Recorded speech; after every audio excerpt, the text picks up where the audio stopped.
Hi hello నమస్తే అండి. Welcome back to our channel. నేను మీ ఇంద్రజ అండి. అందరూ ఎలా ఉన్నారు, ఏం చేస్తున్నారో కామెంట్ సెక్షన్లో షేర్ చేసేసేయండి. నేనైతే చాలా బాగున్నానండి. మీరందరూ కూడా చాలా చాలా బాగున్నారని అనుకుంటున్నాను. ఇవాళ వీడియోలో వచ్చేసి నేను నా ఈవినింగ్ వ్లాగ్ని మీతో షేర్ చేసేస్తాను. ఈవినింగ్ టైంలో పిల్లలు స్కూల్ నుంచి వచ్చిన తర్వాత కొంచెం పెరుగన్నం తినిపించేసి తర్వాత హోంవర్క్ కంప్లీట్ చేయించేసాను. ఇంకా ఇవి అయితే ఫ్రెంచ్ ఫ్రైస్ నేను బయట నుంచి తీసుకొని వచ్చేసానండి. ఇంట్లో కూడా చేసుకోవచ్చు, కానీ నేను బయటకు వెళ్ళినప్పుడు కనిపించాయి సరే అని చెప్పి తీసుకొని వచ్చేసాను. ఎప్పుడు హెల్తీ ఫుడ్డే తింటే వాళ్ళకి బోరింగ్గా ఉంటుంది కదా, అప్పుడప్పుడు ఇలాంటి ఫుడ్ తింటే కొంచెం డిఫరెంట్గా ఉంటుంది అని చెప్పేసి ఫ్రెంచ్ ఫ్రైస్ అయితే చేస్తున్నాను. ఈరోజు ఫ్రై చేస్తున్నాను. ఇంకా ఈ ఫ్రెంచ్ ఫ్రైస్ని అయితే డీప్ ఫ్రిడ్జ్లో పెట్టేసుకోవాలండి. ప్యాకెట్ డీప్ ఫ్రిడ్జ్లో పెట్టేసుకొని స్టోర్ చేసుకోవాలి. మనం ఫ్రై చేయాలనుకున్నప్పుడు ఒక 10 మినిట్స్ ముందు ఫ్రీజర్లోంచి తీసుకొని ప్లేట్లో వేసి పెట్టుకుంటే ఆ కూలింగ్ అనేది పోతుంది. తర్వాత మనం ఫ్రై చేసుకోవాలి. ఆయిల్ బాగా హీట్ అయిన తర్వాత ఈ ఫ్రెంచ్ ఫ్రైస్ వేసి అన్ని వైపులా వేయించుకోవాలి. బాగా క్రిస్పీగా వస్తాయండి, చాలా టేస్టీగా ఉన్నాయి. మా పిల్లలు అయితే చాలా ఇష్టంగా తిన్నారు. ఇంట్లో ఏదైనా హెల్దీగా చేసినప్పుడేమో మా పిల్లలు అన్నకి తక్కువ వేసావు నాకు ఎక్కువ వేసావు, తమ్ముడు తక్కువ వేసావు నాకు ఎక్కువ వేసావు అని ఆ పోటీలు పెట్టుకుంటారు.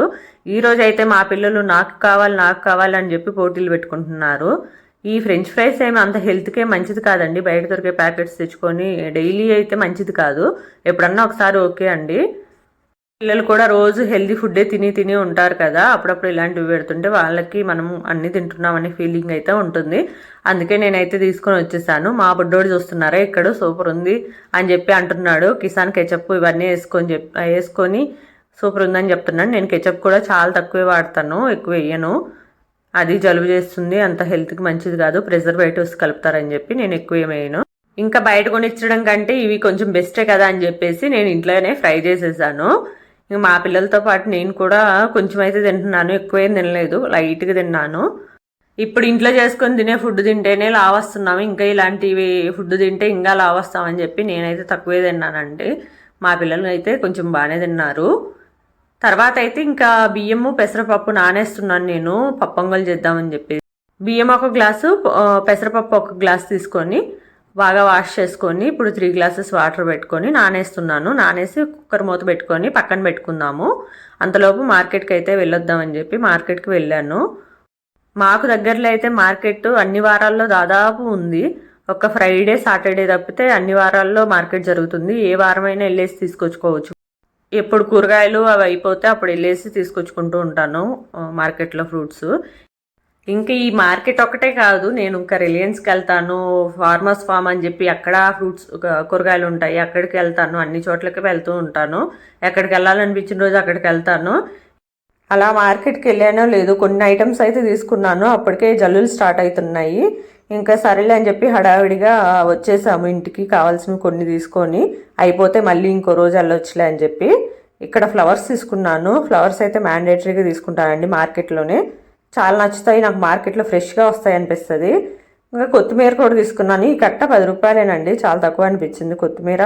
ఆకుకూరలు కొంచెం తక్కువే ఉన్నాయి, కానీ కూరగాయలు మాత్రం రేట్లు అదిరిపోతున్నాయి. ఇంకా నేను గోంగూర కూడా తీసుకున్నానండి. గోంగూర మా ఇంట్లో అందరికీ ఫేవరెట్. మా పిల్లలు కూడా చాలా ఇష్టంగా తింటారు గోంగూర పచ్చడిని అయితే. ఇంక ఇక్కడ బెండకాయ, టమాటా అయితే చాలా కాస్ట్ ఉన్నాయి. 80 రూపీస్ కిలో అంట. ½ కిలో తీసుకొని వచ్చాను. ఇంక ఇక్కడ మెంతికూర కూడా తీసుకున్నాను. మెంతికూరతో కూడా టమాటా కర్రీ చేసుకుంటే చాలా బాగుంటుంది, లేకపోతే పప్పులో పెట్టుకున్నా బాగుంటుంది అని చెప్పి తీసుకున్నాను. ఇంకా ఆలు కూడా తీసుకున్నాను. ఇప్పుడు కూరగాయలు అయితే ఫ్రిడ్జ్లో పెట్టేద్దాం. ఆకుకూరలు పక్కన పెట్టేసుకొని ఇప్పుడు పనంతా చేసేసిన తర్వాత ఆకుకూరలు వలిచేసి బాక్సులో స్టోర్ చేసి పెట్టుకుంటే ఇప్పుడు కావాలంటే అప్పుడు ఈజీగా వాడుకోవచ్చు. ఇంకా అందులోపు అయితే పెసరపప్పు బియ్యం నానేసి పెట్టాను కదా ఇందాక, అదైతే వచ్చిన తర్వాత ఆన్ చేశాను, ఉడికిపోయింది.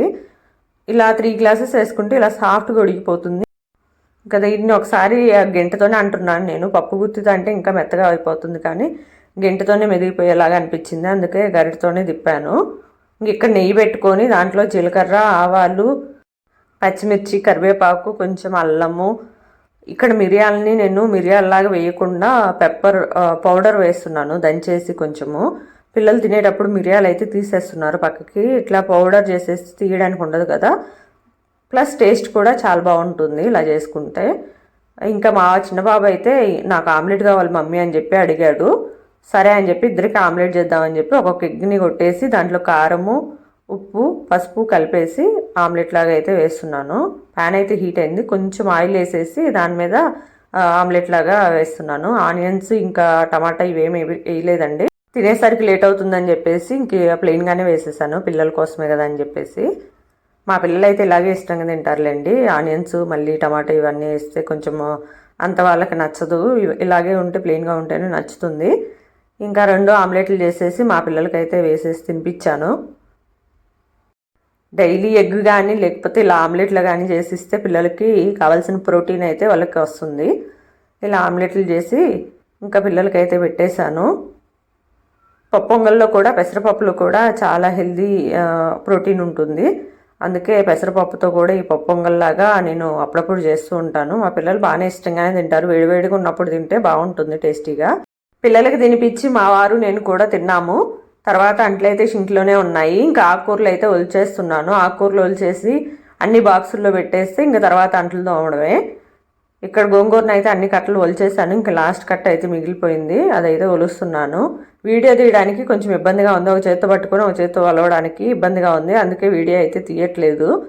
గోంగూర అయితే మొత్తం ఒలిచేసాను. ఇంక ఇక్కడ మెంతికూర కూడా ఒలిచేసి బాక్స్లో స్టోర్ చేస్తున్నాను. బాక్స్లో స్టోర్ చేసుకుంటే ఎక్కువ రోజులున్నా పాడవకుండా ఉంటుంది.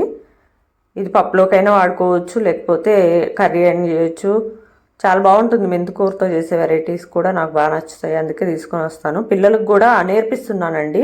అంత ఇష్టంగా తినట్లేదు కానీ మెంతికూరని ఇప్పుడు తినాలని చెప్పేసి బలవంతంగా పెడుతుంటే తింటున్నారు. ఇంకా ఆకుకూరలను అయితే ఒక బాక్స్లో స్టోర్ చేసేసి పెట్టుకుంటున్నాను. ఇంకా అయిపోయింది, ఇంకా అందులోమి ఇంకా పడుకోవడమే. ఈ వీడియో మీకు ఎలా అనిపించిందో కామెంట్ సెక్షన్లో అయితే షేర్ చేసేసేయండి. వీడియో నచ్చినట్టయితే ఒక లైక్ కూడా చేసేయండి. మన ఛానల్ని సబ్స్క్రైబ్ చేసేసుకోండి.